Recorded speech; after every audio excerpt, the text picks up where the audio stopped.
पूरे 92 art work से माशाल्लाह पूरे डिफरेंट स्किल्स आपको मिल सकते हैं कि यहाँ पर इंडिया के आर्टिस्ट है, पाकिस्तान है, सऊदीया है, एजे, फिलिपिन, हर नेशनलिटी के लोग मेरे साथ पार्टिसिपेट करें।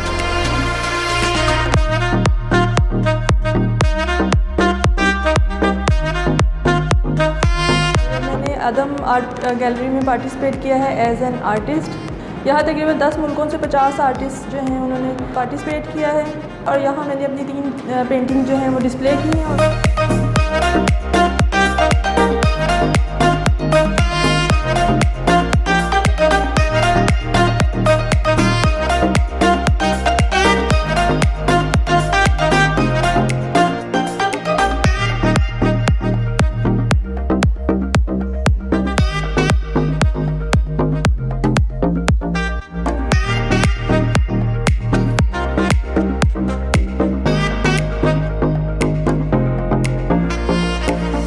बहुत अच्छा लग रहा है मुझे यहाँ पर ये पेंटिंग्स देख के, ख़ास तौर पे जिन पेंटिंग्स के अंदर स्टोरीज़ हैं और कुछ इस्लामिक पेंटिंग्स भी हैं, वो भी मुझे बहुत अच्छी लग रही हैं।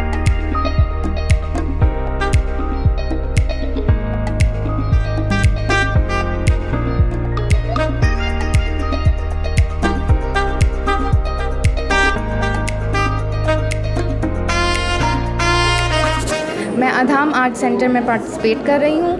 ये वाली मेरी पेंटिंग्स हैं। मेरी इंस्पिरेशन कैलीग्राफी की थी क्योंकि मैंने काबा डोर से इंस्पायर किया है।